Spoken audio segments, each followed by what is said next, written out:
భారతదేశాన్ని నిర్మించడానికి అనేక రకాలుగా చాలా సంవత్సరాలుగా, చాలా వేల సంవత్సరాలుగా ప్రజలు వచ్చారు. చాలా వేల సంవత్సరాలుగా భారతదేశాన్ని కొల్లగొట్టుకుపోయేవారే వచ్చారు. భారతదేశ నిర్మాణంలో ఎవరైనా ఉన్నారు అనంటే ఎవరున్నారు అన్నటువంటి అంశాన్ని మనం ఈరోజు చూస్తాం. అయితే భారతదేశాన్ని కేవలం నిర్మించటం మాత్రమే కాదు, వివిధ సంస్కృతులు, వివిధ భాషలు, వివిధ ప్రాంతాలు, వివిధ రంగులున్నటువంటి చర్మాలు అన్నీ కలిసినటువంటి ఈ దేశాన్ని నిర్మించటానికి ఒక సమాజం ఎలా, ఎవరు, ఎప్పుడు, ఎలా కష్టపడ్డారు అన్న విషయాన్ని మీ ముందుంచే ప్రయత్నం చేస్తాను. దీనిని ఇండాలజీ అని కూడా పిలిచాం. అంటే భారతదేశాన్ని గురించినటువంటి అధ్యయనం అని. థియాలజీ అని అంటే దేవుని గురించిన అధ్యయనం, అలాగే బయాలజీ అంటే జీవమును గురించిన అధ్యయనం, అలాగే ఇండాలజీ అంటే ఇండియాను గురించిన అధ్యయనం. అంతే, సింపుల్, రైట్? సో ఇండియాను గురించినటువంటి ఈ అధ్యయనంలో ముందు మనకొక పర్స్పెక్టివ్ కావాలి, మనకొక దృక్పథం కావాలి, మనకొక పారాడైమ్ కావాలి. పారాడైమ్ అని అంటే ఆలోచన విధానం. ఈ పారాడైమ్లో ఈరోజు మనకు ఒక షిఫ్ట్ వచ్చే అవకాశం ఉంది. మీ ఆలోచన విధానంలో దేశం పట్ల, సమాజం పట్ల, అన్నిటినీ మించి బైబిల్ మనకిచ్చే అవగాహన పట్ల ఒక పారాడైమ్ షిఫ్ట్ వచ్చే అవకాశం ఉంది. కాబట్టి కొద్దిగా జాగ్రత్తగా వినేందుకు ప్రయత్నం చేయండి. ఇకపోతే ఈ సాయంకాల సమయంలో నేను పంచుకోవాలనుకున్నటువంటి మాటలు మీ ముందు ఉంచుకుంటున్నాను. స్క్రీన్ పైన మీరు చూస్తే యోహాను సువార్త 18వ అధ్యాయం 36వ వచనం కనిపిస్తుంది. యేసుక్రీస్తు పిలాతు ముందు నిలబడుకుని ఆయన మాట్లాడుతున్నాడు. గ్రేకో రోమన్ ఎంపైర్ అనంటే గ్రేకో రోమా సామ్రాజ్యం. ఆ సామ్రాజ్యం ప్రపంచమంతా విస్తరించినటువంటి సామ్రాజ్యం. రవి అస్తమించని బ్రిటిషు సామ్రాజ్యం అని మొన్న చెప్పుకున్నటువంటి వీళ్ళు రాక మునుపే అప్పుడెప్పుడో ప్రపంచంలో సూపర్ పవర్గా నిలిచింది గ్రేకో రోమన్ ఎంపైర్. ఆ గ్రేకో రోమన్ ఎంపైర్లో కైసర్ అగస్టస్ అనే ఆయన అందరినీ కలుపుకుంటూ వచ్చాడు. అందరికీ 10 రకాలైనటువంటి వాగ్దానాలు చేశాడు. అందులో ప్రధానమైన 3 వాగ్దానాలు: మీకు రోమన్ సిటిజన్షిప్ ఉంటే పీస్ ఇస్తున్నాను, మీకు రోమన్ సిటిజన్షిప్ ఉంటే రక్షణను ఇస్తున్నాను, మీకు రోమన్ సిటిజన్షిప్ ఉంటే జస్టిస్ అనగా న్యాయం ఇస్తున్నాను. ఈ 3 మాటలు చెప్పి అనేకులను ఆకర్షించాడు. అనేక రాజ్యాలు రోమాలో కలిశాయి. ఆ రోజులో ఉన్నటువంటి మాట all roads lead to Rome. అన్ని మార్గాలు లాస్ట్కి ఎక్కడికి వెళ్తాయి? రోముకే వెళతాయి. కైసర్ అగస్తస్ ఈ విజయాన్ని సాధించిన తరువాత ఈయన నిజానికి దౌత్యపరంగా ఎక్కువ విజయాలు సాధించాడు. కొట్లాటల కంటే కూడా, లేకపోతే యుద్ధాల కంటే కూడా దౌత్యపరమైన యుద్ధాలు ఎక్కువగా, అంటే ఒత్తిడి తీసుకుని వచ్చి ఇలాంటి ఆఫర్స్ ఇచ్చి అనేకులను తనతో కలుపుకున్నాడు. ఆయన కుమారుడు, ఆయనకు కొడుకులు లేకపోతే ఒక కొడుకును దత్తత తీసుకున్నాడు. ఆయన పేరు కైసర్ తిబేరియస్. ఆ కైసర్ తిబేరియస్ను దత్తత తీసుకున్నప్పుడు ఇవాంజెలియోన్ వేయించాడు. ఇవాంజలిజం అని మనం మాట్లాడతామే, ఆ పదం అక్కడి నుంచే వచ్చింది. ఇవాంజెలియోన్ అంటే అర్థం ఏంటంటే డప్పు తీసుకుని మొత్తం ఊళ్ళన్నీ తిరిగి మనకు రాజు పుట్టాడు అని చెప్పటమే ఇవాంజెలియోన్ అంటే. మనకొక రాజు కలిగాడు అని చెప్పటం. మన రాజుకు కొడుకులు లేరు అని బాధపడ్డాం కదా, ఇదిగో మన రాజుకు కొడుకు పుట్టాడు అని చెప్పటం. అప్పటి నుంచి కైసర్ తిబేరియస్ తన కుమారుడు, తన తండ్రి అయినటువంటి కైసర్ అగస్తస్ చనిపోయిన తర్వాత తన విగ్రహాలు ఎక్కడ పడితే అక్కడ విగ్రహాలు పెట్టించి ఒక కొత్త కల్ట్ మొదలైంది. ఒక కొత్త కల్ట్, దాన్నే కైసర్ కల్ట్ అని పిలిచారు. The religion of Caesar, Kaiser మతం. ఈ కైసరు మతంలో Kaiser Augustus is god or deified Caesar. దేవుడిగా మారినటువంటి కైసరు కుమారుడైనటువంటి కైసర్ తిబేరియస్ దేవుని కుమారుడు. That was the gospel that they were preaching. ఆ రోజుల్లో వాళ్ళు ప్రచారం చేస్తున్నటువంటి ఈ సువార్త ఇది. మనకు దేవుడైనటువంటి మన రాజుకు కుమారుడు, దైవ కుమారుడు అని కైసర్ అగస్తస్ యొక్క కుమారుడైన కైసర్ తిబేరియస్ను చూపిస్తున్నారు. ఆ క్రమంలో కైసర్ తిబేరియస్ కాదు, ఐ యామ్ ద కింగ్ అని నిలబడ్డాడు నీ రాజు. ఐ యామ్ ద కింగ్ అని నిలబడినప్పుడు వచ్చిన రాజును పట్టుకొని వచ్చి బట్టలు ఉడదీసి కొట్టి ఆయన నెత్తి మీద ముళ్ళ కిరీటం పెట్టి ఇప్పుడు నిలబెడుతూ మాట్లాడుతూ ఉంటే పిలాతు మాట్లాడుతూ ఉన్నాడు. పిలాతు is the representative of this Graeco Roman empire. ఈ మహా సామ్రాజ్యానికి ప్రతినిధి పిలాతు నిలబడుకుని మాట్లాడుతున్నాడు. ఇప్పుడు ప్రభు అయిన యేసు క్రీస్తుతో అడిగాడు, ఏమయ్యా యూదుల రాజుకు క్రీస్తువు నీవేనా? ఎస్, నువ్వన్నట్లే ఐ యామ్ ద కింగ్ అని చెప్పాడు. అవునా? నీకు విషయం తెలుసా? అయితే నా దగ్గర నిన్ను విడిచిపెట్టడానికి అధికారం ఉంది తెలుసా అని అన్నాడు. ఈయన అన్నాడు, స్మైల్ కొట్టాడు, నీకు అర్థం కావట్లేదు, నేను వచ్చిందే ఈ రోజు కోసం, నేను వచ్చిందే మరణాన్ని చంపటం కోసం, నువ్వేంది నన్ను విడిచిపెట్టేది? నేను ఇస్తే తప్ప అధికారం నీకు లేదు, పైనుంచి ఇస్తే తప్ప అధికారం నీకు లేదు. నేను పైనుంచి దిగి వచ్చిన వాడను, సమస్త రాజ్యాలను ఒక్క రాజ్యంగా చేయటానికి, సమస్త రాజ్యాలపైన ఏలుబడి చేస్తున్న మరణాన్ని చంపటానికి వచ్చాను. ద కింగ్ ఈజ్ హియర్ అని చెప్పాడు. The king is here. అయితే my kingdom is not of this world. ఈ లోక సంబంధమైన రాజ్యం కాదు. నువ్వు అనుకుంటున్నట్లు కత్తులు కటారులు తీసుకుని, నువ్వు అనుకుంటున్నట్టు మీ నాయన చేసినట్లు దౌత్యపరమైన ఒత్తిడి తీసుకొచ్చి, లేకపోతే ఇంకేదో 11వ అధ్యాయం దానియేలు గ్రంథంలో ఒక లిస్ట్ ఉంటుంది, ఎవరెవరు ఎలా పరిపాలిస్తారు. కొందరు దోపుడు సొమ్ము పంచడం ద్వారా పరిపాలిస్తారు, కొందరు కోయలిషన్ గవర్నమెంట్ ద్వారా పరిపాలిస్తారు, కొందరు ఇచ్చకపు మాటలతో పరిపాలిస్తారు, కొందరు ఇచ్చిపుచ్చుకోవటం ద్వారా పరిపాలిస్తారు, కొందరు కులం ద్వారా పరిపాలిస్తారు, కొందరు విభజించి పాలిస్తారు, కొందరు అనేకమైనటువంటి విగ్రహారాధన కారణం చేత పరిపాలిస్తారు. అలా పరిపాలించేవారు అనేకులు. భయపెట్టి పరిపాలించేవాడు ఒకడు, శూరత్వంతో పరిపాలించేవాడొకడు. ఇలాంటి పరిపాలనా పద్ధతులు లోకములో చాలా ఉన్నాయి. ఇది లోక మర్యాద. కానీ ఈ రాజ్యం, నీ రాజు స్థాపిస్తున్నటువంటి రాజ్యం, ఈ అన్ని పద్ధతులకు అతీతమైనటువంటి ఆలోచన. ఆ ఆలోచన ఒక్క మానవ సమాజం అనే ఆలోచన, ఆ ఆలోచన ఒక్క క్రీస్తు శరీరం అనే ఆలోచన. ఆ ఆలోచన తిరిగి వాదులాడేది కాదు, తిరిగి దెబ్బలాడేది కాదు, క్షమించేది. తండ్రి, వీరేం చేస్తున్నారో వీరికి తెలీదు, వీరిని క్షమించు అని తన గడ్డము పీకిన వాడిని, పిడిగుద్దులు గుద్దిన వాడికి, తరువాత ఆయనను దాన్ని ఏమంటారు, చాల్కొడితో కొట్టిన వాడిని, ఆయన మోసుకొని పోతున్నటువంటి సిలువ భారం ఇంకా పెంచాలని ఆలోచించే వారిని చూసి అన్నమాట. అది 23వ అధ్యాయం మత్తయి సువార్తలో అంటున్నాడు.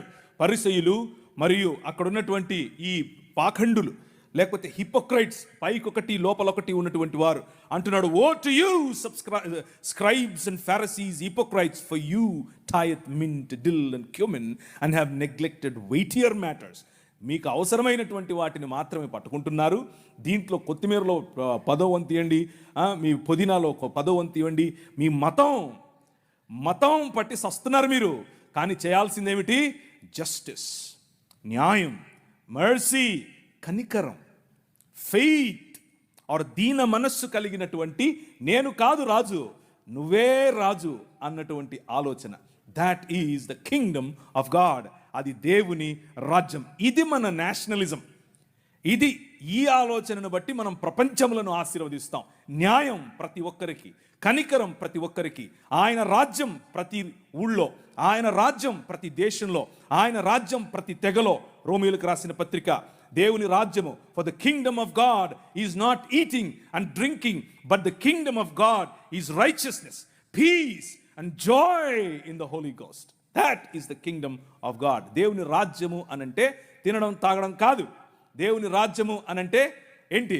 నీతి, సమాధానము మరియు పరిశుద్ధాత్మనందలి ఆనందము. This is the basis. ఇది మనకు పునాది. ఈ పునాది పైన ఆయన తన రాజ్యాన్ని కడుతున్నాడు. ఈ పునాది పైన ఆయన తన ప్రజలను కడుతున్నాడు.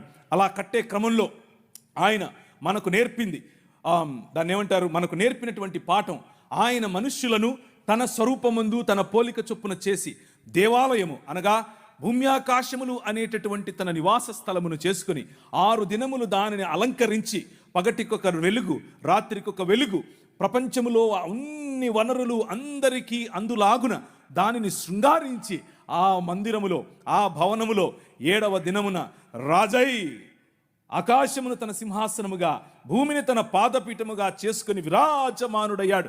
నీ రాజు. ఆ రాజు నిన్ను పిలిచి అన్నాడు, యు ఆర్ మై రిప్రజెంటేటివ్. నువ్వు నా ప్రతిబింబం, నువ్వు నా ప్రతినిధి, నువ్వు నా ప్రతిమ. గో, వెళ్ళు, రాజ్యం చెయ్యి అని అన్నాడు. ఏంటా రాజ్యం?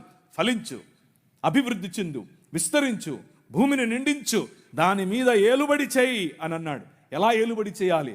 తల్లిదండ్రుల వంటి స్థానం నీకు ఇస్తున్నాను, ప్రతి వాటికి పేర్లు పెట్టే అధికారం నీకు ఇస్తున్నాను అని అంటే, కీర్తనల గ్రంథం 8లో చెప్పినట్లుగా ఆయన తన మహిమను మకుటముగా చేసి మనకు ధరింపజేసి తన చేతి పనులైనటువంటి భూమి ఆకాశముల మీద మనకు అధికారమునిచ్చి ఏలండ్రా అనంటే ఈ లోక మర్యాదకు పడిపోయాం.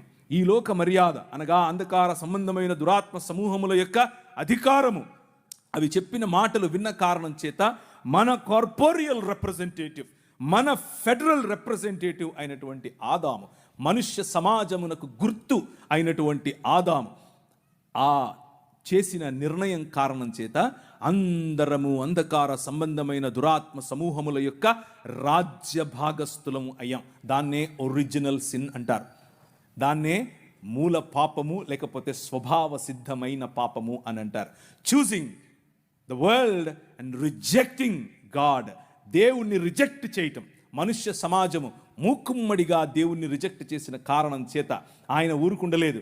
ఆయన నా సన్నిధిని మళ్ళీ మీకు ఇస్తాను, నేను మళ్ళీ మిమ్మల్ని నా కుటుంబంగా చేసుకుంటాను, నేను మళ్ళీ మిమ్మల్ని నా కుటుంబంలో భాగంగా చేసుకోవటానికి నేను ఒక ప్రణాళికను వేశాను అని అన్నాడు. భూమి ఆకాశముల మధ్య కలిగినటువంటి ఈ అగాధాన్ని ఆయన తీసివేయాలనుకున్నాడు. అందులో భాగంగా ఆయన 5 రకాలైనటువంటి కవెనెంట్స్, 5 రకాలైనటువంటి వాగ్దానాలు చేశాడు. 5 ఒకే వాగ్దానము 5 వేరు సార్లు వేరు సూపర్ పవర్స్ మధ్య చేశాడు. ఆయన ప్రతి దేశమును ఆశీర్వదించాలని, ప్రతి వంశమును ఆశీర్వదించాలని, ప్రతి గడ్డను ఆశీర్వదించాలని, ప్రతి బిడ్డను ఆశీర్వదించాలని పూనుకున్న కారణం చేత ఆయన నిమ్రోదు సమయంలో నోవహును ఎన్నుకున్నాడు.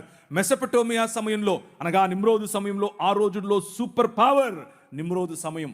ఆ నిమ్రోదు సమయంలో ఉన్న సూపర్ పవర్ మధ్య నోవహును ఎన్నుకున్నాడు. ఆ తర్వాత వచ్చినటువంటి సూపర్ పవర్ మెసపటోమియా సివిలైజేషన్. ఆ మెసపటోమియా నాగరికతలో అబ్రహామును ఎన్నుకున్నాడు. నీ ద్వారా ప్రపంచాన్ని ఆశీర్వదిస్తానని చెప్పాడు. ఆ తర్వాత వచ్చినటువంటి సూపర్ పవర్ ఈజిప్టులోకి ముందే తన బిడ్డలను పంపించి వారి ద్వారా అనేకులను, ప్రపంచములను ఆశీర్వదించాడు. Hour God is interested in civilisations. మన దేవుడు ఈ ప్రజల నాగరికతల పైన ఆయనకు ఇష్టం. ప్రజల నాగరికతలలో ఒకరు విర్రవీగి ఐ యామ్ ద కింగ్ అనంటే పళ్ళు రాలగొట్టడానికి రెడీగా ఉంటాడు, కొమ్ములుంచటానికి రెడీగా ఉంటాడు. ప్రతి సివిలైజేషన్ను తన కన్నుసన్నలలో నడిపినటువంటి రాజు నీ రాజు. ప్రతి సివిలైజేషన్లో తన ఉనికిని చాటుకుంటూ వచ్చిన రాజు నీ రాజు. ఆయన నీతికి రాజు, ఆయన నీకు రాజు, నాకు రాజు, దేశములకు రాజు, సృష్టికి రాజు. He is the true king. ఆ రాజు 10 రకాలైనటువంటి దేవీ దేవతలు, 10 రకాలైనటువంటి వనరుల క్రింద బానిసత్వములో బ్రతుకుతూ ఉన్నటువంటి ఇశ్రాయేలును వారికి ఇచ్చినటువంటి వాగ్దానము కారణం చేత వారితో వాగ్దానం చేశాడు. I will build my Kingdom with you. నీ ద్వారా, నీతో నేను ఒక రాజ్యం కడతాను. Let my people go. నా పిల్లలను పంపించు, నా జ్యేష్ఠ కుమారుని పంపించు అని అంటే ఫరో అన్నాడు, లేదు అట్లా పంపిస్తాను, నేను రాజు అని అన్నాడు. నువ్వు రాజా చూస్తూగానే, నువ్వు రాజా లెక్క పెట్టుకో అని అన్నాడు. 10 రకాలైన తెగుళ్ళు. వద్దురా బాబు వెళ్ళిపోండి మీరు అనేంత వరకు, వద్దు మళ్ళీ రావద్దు అనేంత వరకు వాళ్ళు వెళుతూ ఉంటే ముందు సముద్రం, వెనకల ఈయన సైన్యం. ఏం చేయాలి? గద్దరెక్కల మీద మోసుకొని పోయినట్లు వాళ్ళను మోసుకొని వచ్చాడు నీ రాజు. నీ తీసుకుని వచ్చిన రాజు ఆయన, నేను నీ భర్తని, నేను నీ ప్రియుణ్ణి, నేను నీ తండ్రిని, నేను నీ కాపరిని అని చెప్తూ ఉంటే, నేను నీ రాజును అని చెప్తూ ఉంటే, లేదులే నువ్వు కాదు, మాకు కనిపించే రాజు కావాలి అని చెప్పి మళ్ళీ ఆదాము చేసిన తప్పు కారణంగా వచ్చినటువంటి ఈ పాపభారాన్ని దానికి సొల్యూషన్గా ఎన్నుకున్నటువంటి ఈ ఇశ్రాయేలు వారితో చేసినటువంటి కవెనెంట్, వారితో చేసినటువంటి నిబంధనను మర్చిపోయి ఆయనను తృణీకరించారు. తృణీకరించిన కారణం చేత మీరు చస్తారు అని చెప్పాడు. అదే నెక్స్ట్ మూవ్, నెక్స్ట్ కెమెరా ఇప్పుడు బబులోను దగ్గరికి వచ్చింది. బబులోను మొదటి నెబుకద్నెజరు కుమారుడైన రెండవ నెబుకద్నెజరు అకేడియన్ సామ్రాజ్యం, బబులోను సామ్రాజ్యం చిరుతపులి వలె వచ్చింది. నోరు తెరిచి గాండ్రించేటటువంటి సింహము వలె వచ్చింది, చెర్రపట్టుకొని పోయింది. కానీ ఆయన ప్రణాళికలో ఏమాత్రం మార్పు లేదు. నీ ద్వారా నీ పిల్లల ద్వారా ప్రపంచాన్ని ఆశీర్వదిస్తాను. బబులోనుకు తీసుకుని వెళ్ళిందే నేను. మీరు తప్పు చేశారు, మిమ్మల్ని దండిస్తాను, కానీ మీ ద్వారా బబులోను ద్వారా ప్రపంచాన్ని ఆశీర్వదిస్తాను. మీ ద్వారా పట్టుకొని పోయినటువంటి ఒక బానిస నిలబడి మాట్లాడుతున్నాడు. రాజైన నెబుకద్నెజరు, నీకొక కల పడింది. ఆ కళ అర్థము తెలీదు, ఆ కళ ఏంటో తెలియదు నీకు. చెప్తా విను. మర్మములను, నాకేదో జ్ఞానం ఉందని కాదు, ఆకాశమందు విరాజమానుడైనటువంటి నా దేవుడు, మర్మములను తెలియజేయగల నా దేవుడు చెప్తున్నాడు, నీ రాజ్యం పోతదే. ఏంది? సూపర్ పవర్ నేను ఇక్కడ. ఆ రోజుల్లో అమెరికా నేను ఇక్కడ. ఆ రోజుల్లో అమెరికాకు ఈరోజు మన బైడెన్ గారు పోయి ఎవరు వచ్చారు? ట్రంప్ గారు వచ్చారు. ట్రంప్ నేను ఇక్కడ అంటున్నాడు ఆయన. నువ్వు ట్రంప్ కాదు, వంపు కాదు, నీ బెండు తీస్తాడు ప్రభు అన్నాడు. ఆయన రాజ్యం పోయింది. కానీ ఆయన రాజ్యం పోవడానికి ముందు నువ్వు పశుప్రాయుడు అవుతావు అని చెప్పాడు. నీ గర్వాన్ని అణచటానికి దేవుడు ఐ యామ్ ద కింగ్ అంటున్నాడు. విను అని అన్నాడు. ఆయన రాజ్యం పోయింది. ఆయనే ఒప్పుకున్నాడు. దానియేలు రాజు తప్ప, దానియేలు దేవుడు తప్ప ఇంకే దేవుడు లేడు, ఏ రాజు లేడు. నేను కేవలము ఆయన్నే నమ్ముతాను. Your king is so powerful. నీ రాజు చాలా బలవంతుడు, చాలా శక్తివంతుడు. నీ వెనకున్న రాజు సామాన్యుడు కాదు. ఆ రాజు ఏ చేతి సహాయము లేకుండా తీయబడినటువంటి ఒక రాయి, ఇంతై మహాపర్వతమై ప్రతి రాజ్యాన్ని తుత్తునీయులుగా పొడిగా దంచి పారేస్తుంది అని చెప్పాడు. ఆ రాయి, ఏ చేతి సహాయము లేకుండా తీయబడిన రాయి. నెబుకద్నెజరు పోయాడు, పారసీకుడు పోయారు, మాదీయులు పోయారు, జెరక్సస్ పోయాడు, సైరస్ పోయాడు, అందరూ పోయారు. ఇప్పుడు పిలాతు నిలబడ్డాడు. Graeco Roman empire. కెమెరా వచ్చి ఎక్కడ నిలబడింది? Graeco Roman empire. అక్కడ నిలబడిన నీ రాజు మాట్లాడుతున్నాడు, మై కింగ్డమ్ ఈజ్ డిఫరెంట్. నా రాజ్యం వేరు. ప్రతి దేశాన్ని ఆశీర్వదించే రాజ్యం నా రాజ్యం. నా రాజ్యం ప్రతి రాజ్యాన్ని, ప్రతి దేశాన్ని, ప్రతి భాషను, ప్రతి మతానికి చెందినవాడిని, ప్రతి కులానికి చెందినవాడిని, ప్రతి స్త్రీని, ప్రతి పురుషుణ్ణి, ప్రతి బానిసను, ప్రతి యజమానిని, అందరి కోసం వచ్చిన రాజ్యం. అది ఏ చేతి సహాయము లేకుండా తీసిన రాజ్యం. ఆ రాజ్యం ఇంతింతై మహాపర్వతమై ఎక్కడికి వచ్చింది? కాకినాడ ప్రాంతానికి వచ్చింది. ఎక్కడికి వచ్చింది? రాజమండ్రి ప్రాంతానికి వచ్చింది. ఎక్కడికి వచ్చింది? ఈ ఊరికి వచ్చింది. ఈ ఊర్లో పడింది ఈ రాజ్యం. వెలుగుమయమైన రాజ్యం. ప్రపంచములకు వెలుగివ్వగల నల్లట్ట పుస్తకం ఇచ్చే రాజ్యం. ఈ నల్లట్ట పుస్తకం అని అంటా ఉంటారు. కానీ ఈ నల్లట్ట పుస్తకం ఏం చేసిందో తెలుసా? రాజ్యములను కంపింపచేసింది. ప్రజలలో మార్పును తీసుకొని వచ్చింది. ఆ ప్రజలలో తీసుకొని వచ్చినటువంటి మార్పును కొద్దిగా మీ ముందుంచే ప్రయత్నం చేస్తాను. దాన్ని ఏమంటారు, ఒక కంపారిటివ్ స్టడీగా మీ ముందుంచితే ఈ రాజ్యానికి ఇంకా మిగిలిన వాళ్ళు చెప్పే రాజ్యాలకు ఉన్నటువంటి తేడా మీకు తెలుస్తుంది. రాజ్యం ఆ రోజుల్లో స్వరాజ్యం నా జన్మ హక్కు అని ఒక ఆయన అన్నాడు. ఏం పేరు ఆయన పేరు? అట్లా చెప్పకూడదు, లోకమాన్య తిలక్ అని చెప్పాలి. ఏంటా స్వరాజ్యం అని అడిగారు. ఏంటా స్వరాజ్యం అనంటే బ్రాహ్మణుడై ఉండే స్వరాజ్యం కావాలి, క్షత్రియుడై ఉండే స్వరాజ్యం కావాలి, శూద్రుడులాగే పడుండే స్వరాజ్యం కావాలి. ఏమయ్యా మేము వస్తామయ్యా, మేము పాలకవర్గంలో ఉంటాము అని అంటే, ఒరే మల్లిగా ఇరిగా ఏం పనిరా నీకు? కుండలు చేసుకునేటానికి నువ్వు పార్లమెంట్లో పోతే ఏం చేస్తావు? రే నీకే చెప్పులు కుట్టేటానికి నీకేంద్రా అన్నడినా. నేను సొంతంగా చెప్తున్నాను అనుకుండేరు. ఆయనకు ఒక పత్రిక ఉండేది.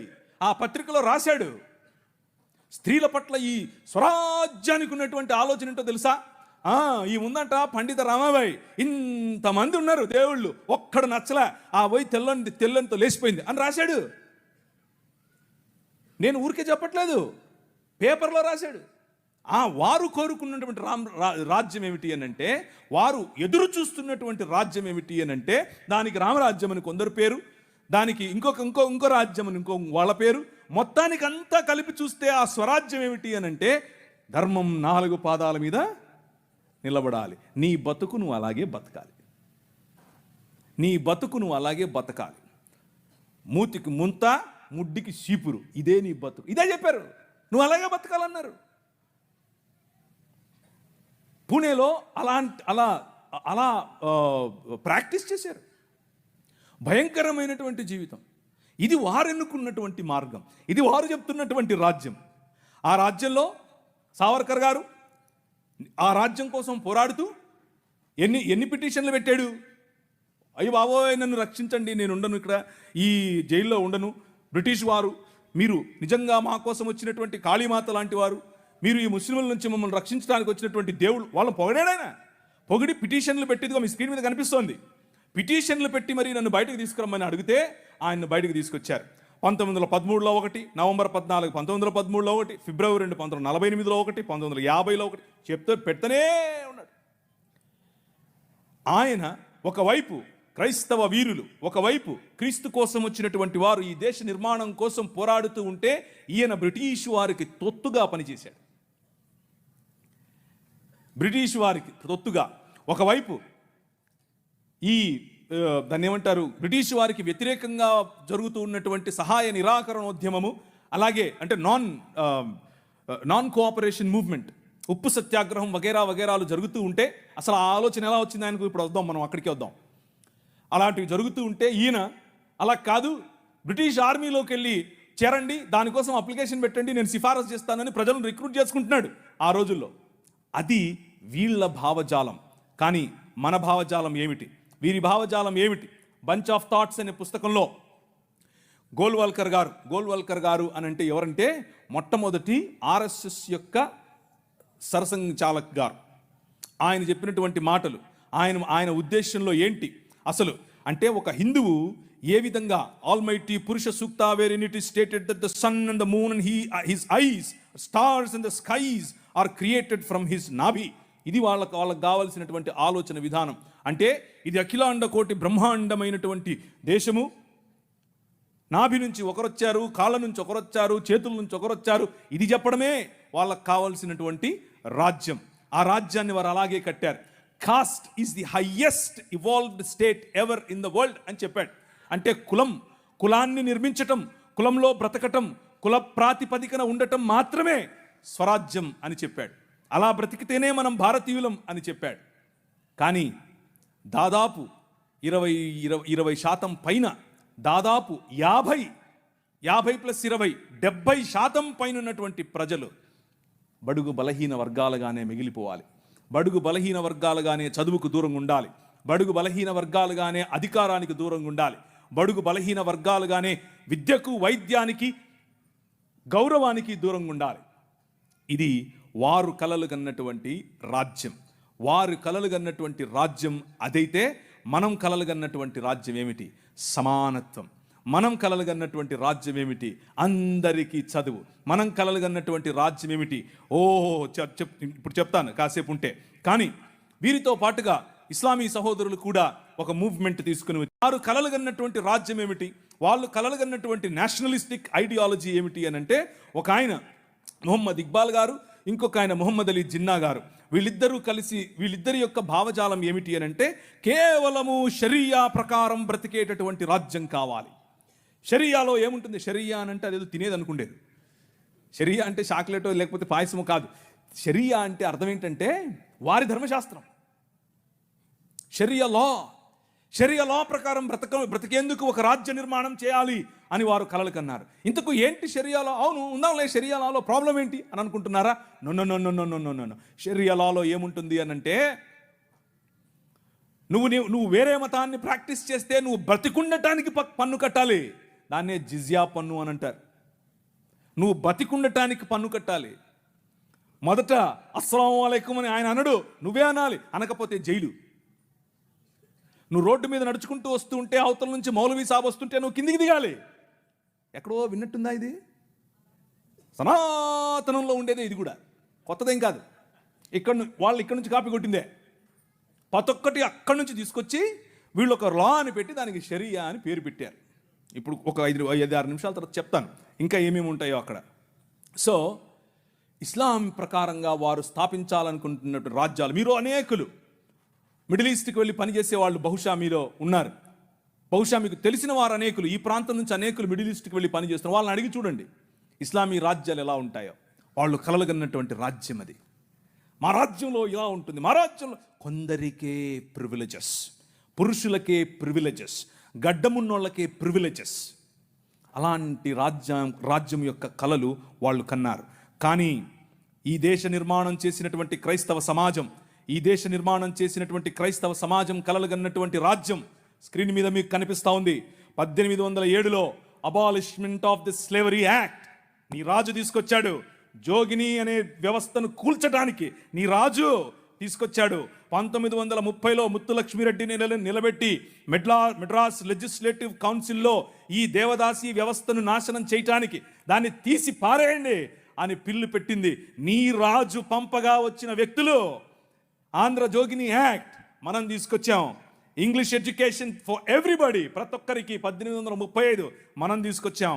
1795 రైట్ టు ప్రాపర్టీ, అంతకుముందు ఎవరు భూములు కొనటానికి లేదు. బడుగు బలహీన వర్గాలు భూములను స్వాధీనం చేసుకునేవాళ్ళు. నీకేంద్ర రే మల్లిగా అనేవాళ్ళు, నువ్వెవర రే ఈరిగా అనేవాళ్ళు, నువ్వెవర రే బయటుండు, నువ్వు మా ఇంటికి రావద్దు, నీ నీడ పడద్దు అన్నారు. కానీ నీ రాజు నీకు అధికారం ఇచ్చాడు. భూమి కొనుక్కునే అధికారం, భూమిలో పండించుకునే అధికారం, పండించిన దాన్ని తినే అధికారం నీది. అంతకు ముందేమయ్యేది, భూమి తీసుకుని కష్టపడి మంచిగా పనిచేసి ఇంత పండు పండిన తర్వాత వస్తాడు అయ్యగారు, ఏట్రా ఇది ఏంటి బాబండింది, అమ్మగారికి కావాలంటే ఇచ్చిరాపో అంటే నోరు మూసుకొని ఇవ్వాలి అంతే. అదే చట్టం. కానీ ఈరోజు అది కాదు. నువ్వు పండించింది నువ్వు తింటావు, నువ్వు పండించింది నీ పిల్లలు తింటారు, నువ్వు పండించింది ధైర్యంగా నీకోసం పెట్టుకుంటావు, పొదుపు చేసుకుంటావు. కారణం ఏమిటి? నీ రాజు, రాజులకు రాజు, ప్రభువులకు ప్రభువు, కైసర్ అగస్తస్ మరియు కైసర్ తిబేరియస్ల ప్రతినిధి అయిన పిలాతు ముందు నిలబడుకొని నా రాజ్యము నీ రాజ్యము లాంటిది కాదని చెప్పాడే ఆ రాజు. Right to property, right to education, abolishing killing children, చిన్న పిల్లలను కొనుక్కొని వెళ్ళేవాళ్ళు. ఆయన ఒకసారి రాశారు, ఈ దాన్ని ఏమంటారు, కాటన్ గారు ఆయనకు రాసినటువంటి కాటన్ గారి గురించి రాసినటువంటి పత్రిక ఒక పుస్తకంలో ఇలా రాసిందట. ఏంటంటే వాళ్ళ ఇంట్లో పనిచేసేటట్టు ఒక ఆయమను వచ్చి ఒక ₹1 ఇవ్వమ్మా అని అడిగింది. ఆ రోజుల్లో ₹1 ఎందుకమ్మా అంటే, నేను వెళ్ళి రాజమండ్రిలో ఒక ఆడపిల్లను కొనుక్కొచ్చుకుంటాను అంటుంది. ఏంటి కొనుక్కొచ్చుకుంటావా? ఎందుకు? అది మన పరిస్థితి ఆ రోజుల్లో. పిల్లలు నమ్ముకునేటటువంటి బతుకులు, తినటానికి లేని బతుకులు, పిల్లలు నమ్ముకునేటటువంటి బతుకుల నుండి నీ రాజు, నువ్వు అమ్మటానికి వీలు లేదు, నువ్వు చంపటానికి వీలు లేదు. నిర్మాణం కట్టాలంటే పిల్లల్ని చంపరాదు, ఏదైనా రోడ్డు వేయాలంటే పిల్లల్ని చంపుతారు, రక్తం పడాలంటారు. ఇలా మన పిల్లలను చంపుతూ ఉంటే ఆపింది నీ రాజు. Right to education 1913. నువ్వు పెళ్లి చేసుకుంటే నీ భార్య 7 రాత్రులు బ్రాహ్మణుడితో పడుకోవాలి. ఇది ఈ దేశ చట్టం. నువ్వు నల్లగా ఉన్నావట, నీకు దాన్ని ఏమంటారు బట్టతలు ఉందంట, రింగులు ఎంటుకలు ఉన్నాయంట, కాబట్టి నువ్వు దాసుడివి, దస్యుడివి, నువ్వు రాక్షసుడివి, నువ్వు మ్లేచ్చుడివి. కాబట్టి నీ జీవితాన్ని మార్చాలంటే, కాబట్టి నీ వంశాలు మంచిగా మారాలంటే బ్రాహ్మణుడితో నీ భార్య పడుకోవాలి. కలిగే పిల్లలు ఎలా ఉంటారు? అప్పుడు ఆర్యీకరణ జరుగుతుంది. కృణ్వంతో విశ్వమార్యం అన్నారు. అంటే అర్థం ఏంటి? ఈ ప్రపంచం మొత్తాన్ని కూడా ఆర్యీకరణ చేయాలి అన్నది వారి రాజ్య కళ. The kingdom of Rama, but the kingdom of God, దేవుని రాజ్యం ఏమందో తెలుసా? ఎవరితో పడుకోవక్కర్లేదు. My blood is enough, I will cleanse you from all sin. ప్రతి పాపము నుండి యేసు రక్తము నిన్ను కడిగి పరిశుద్ధనిగా చేస్తుంది. ఎవరి దగ్గర పడుకోవక్కర్లేదు. మనం ఈ దేశానికి ఒక చట్టం ఇచ్చాం. ఏం చట్టం ఇచ్చాం? 1819లో. ఇదంతా నేను సుత్తి కొడుతున్నా అనుకున్నారా? చట్టం ఇది. ఒక్కసారి చరిత్ర తిరిగేయండి. ఇదంతా నీ రాజు చేశాడు ఈ దేశానికి. నీ రాజు తీసుకొచ్చాడు. నల్లట్ట పుస్తకం మోసుకొచ్చినోళ్ళు కష్టపడి పిల్లులు వేసి, రిట్ పిటిషన్లు వేసి, నిలబడి కొట్లాడి నీకు ఇచ్చిన హక్కిది. That is the kingdom of God. No discrimination, right to sit, abolishing child marriages. ఇలా చెప్పుకుంటూ పోతే ఎన్ని చట్టాలు చేసాం మనం. రైలు మనది, పోస్ట్ ఆఫీస్ మనది, ఐఏఎస్ తెచ్చింది మనం, ఐపీఎస్ తెచ్చింది మనం, తెలుగు భాషను మ్లేచ్ఛ భాష అన్నారు. అరే ఏం భాష మాట్లాడుతున్నాడు మ్లేచ్ఛుడా అంటే, తెలుగు భాషలో డిక్షనరీ, మొట్టమొదటి డిక్షనరీ మంది మీ నాయన రాజు, ద కింగ్. మనం ఇచ్చాం. CP brown, he was a machinery. ఆయన కలెక్టర్ మాత్రమే కాదు, మిషనరీ. తెలుగు భాష గద్య భాగంలో మొట్టమొదటి పేపర్ మనది. తెలుగు భాష గద్య భాగంలో మొట్టమొదటి పుస్తకం మనది. వీళ్ళకు వాళ్ళ సొంత రామాయణం మహాభారతాలు కూడా ట్రాన్స్లేట్ చేసుకునే దిక్కు లేదు. అది చేసింది మనమే. నిజం చెప్తున్నాను, నేను అబద్ధం చెప్పట్లేదు. మొట్టమొదటి ట్రాన్స్లేషన్ చేసింది కూడా మనమే. వాళ్ళు అది కూడా చేయరు. ఎందుకంటే విద్య పంచకూడదు. వాళ్ళ రాజ్యంలో విద్య పంచకూడదు. మన రాజ్యం అందరికీ విద్య, ప్రతి ఒక్కరూ చదవాలి. ఎందుకు? ఇదిగో ఈ నల్లట్ట పుస్తకం కూడా చదవాలి. అర్థమవుతుందా?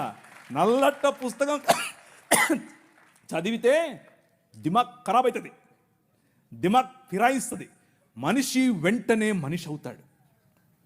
ఈ రాజ్యం మనుషుల కోసం రాజ్యం. ఆ రాజ్యం తలకాయలో నుంచి వచ్చిన వాళ్ళకి మాత్రమే రాజ్యం, భుజాల్లో నుంచి వచ్చిన వాళ్ళకే రాజ్యం. ఈ రాజ్యం అందరి రాజ్యం, అందరికీ సుభిక్షత, అందరికీ పట్టభద్రత్వం. అలెగ్జాండర్ డఫ్ అనే ఒక ఆయన ఎంతమంది ఉన్నారు ఈ పేరు? ఒకరు, ఇద్దరు, ముగ్గురు, ఒక 10-15 ఉన్నాయి. మిగిలిన వాళ్ళు ఒక చెంచా నీళ్లు తీసుకొని దూకండి. అలెగ్జాండర్ అంటే పొరపాటున మీరు ఆ గ్రీకు ఒక ఆయన వచ్చాడు గుర్రం వేసుకుని, ఆయన అనుకుంటారు కాదు, ఈయన వేరే. అలెగ్జాండర్ డఫ్. ఈయన రవి అస్తమించని బ్రిటిష్ సామ్రాజ్యం పైన ఇన్ఫ్లుయెన్స్ తీసుకొచ్చాడు. ఏం ఇన్ఫ్లుయెన్స్ తెలుసా? నా పిల్లలు చదవాలి, మా భారతీయ పిల్లలు చదువుకోవాలి. వీళ్ళు అన్నారు, ఎందుకు, మాకు అవసరం లేదు, మీ పాశ్చాత్య విద్యతో మేమేం చేస్తాం, మేము మంత్రాలు చదువుతాం. ఆయన అన్నాడు, మంత్రాలకు చింతకాయలు నైరాల్తా హై. అలెగ్జాండర్ డఫ్ నో, చదవాలి, మన పిల్లలు చదవాలి, ఆంగ్ల భాషలో చదవాలి, ప్రతి భాషలో చదవాలి, తెలుగులో చదవాలి, తమిళంలో చదవాలి, బెంగాలీ కావాలి, పుస్తకాల తర్వాత పుస్తకాలు, పుస్తకాల తర్వాత. ఈ అలెగ్జాండర్ డఫ్ యొక్క ఇన్ఫ్లుయెన్స్ కారణం చేత ఈశ్వరచంద్ర విద్యాసాగర్, అలాగే రాజా రామ్మోహన్ రాయ్ ఇలాంటి వాళ్ళు నిలబడి, ఎస్ మా పిల్లలు చదవాలి, మా పిల్లలు కూడా చదవాలి, మంత్రాలకు మేమేం చేసుకోవాలి, అవసరం లేదు, ఎల్లమ్మకు పుల్లమ్మకు పోయి మీరు చదువుకోండి అని యూనివర్సిటీస్ ఒకే సంవత్సరంలో, అటువైపు మెడ్రాస్ యూనివర్సిటీ, ఇటువైపు బాంబే యూనివర్సిటీ, ఇటువైపు శ్రీరాంపూర్ యూనివర్సిటీగా ఈరోజు ఏదైతే ఉందో బైబిల్ కాలేజ్ అనుకుంటున్నారో అది ఆ రోజు కల్కటా యూనివర్సిటీ. 3 యూనివర్సిటీలు స్థాపించటానికి వెనకుండి పనిచేసింది ఈ అలెగ్జాండర్ డఫ్. ఈయన ప్రభావం, ఈయన ఇన్ఫ్లుయెన్స్ కారణం చేత మెకాలే అనే ఒక వ్యక్తిని ఈ దేశానికి పంపించారు. పోయి చూసి రాపో బాబు, అసలు చదువు అవసరమా లేదా. ఆయన ఇచ్చినటువంటి నివేదిక, ఎస్ అందరూ చదవాలి. ఇంతమంది కూర్చొని ఉన్నారు, బైబిల్ సంకలో పెట్టుకుని ఓ వెళ్ళిపోతున్నారు, బాగుంది. కానీ ఏడి ఒక్క అలెగ్జాండర్ డఫ్? మీ ఊరి ఎమ్మెల్యేని ఇన్ఫ్లుయెన్స్ చేసే దమ్ముందా నీ దగ్గర? మీ ఊరి ఎంపీ దగ్గర నిలబడుకొని మాకు ఇది కావాలి అని అడిగే దమ్ముందా నీ దగ్గర? అలెగ్జాండర్ డఫ్ నీ కోసం కొన్ని 100 సంవత్సరాల క్రితం నీ పిల్లల కోసం ఆలోచించాడు. ఎలా కట్టాం మీ దేశాన్ని తెలుసా? దూరదృష్టి, దూరంచే యుద్ధవాసనను పసిగట్టడం. యోబు గ్రంథంలో రాసినట్టు, గుర్రమును చూచితివా, అది వాడి రౌతును తిరస్కరిస్తుంది, తలతలలాడు ఈటెలను మెలమెలలాడు ఆ బల్లెములను చూసినప్పుడు రా రా అని ఉద్దండ కోపముతో మిడతల వలె గంతులేసి ముందుకెళ్తుంది. యుద్ధం అంటే దానికి అంత ఇష్టం. ఏది ఎక్కడున్నారు అలెగ్జాండర్ డఫ్లు? Rise up. ఇంతవరకు పాట పాడారు, లే నిలబడు, లే నిలబడు. ఎప్పుడు నిలబడతావు ఇంక నువ్వు?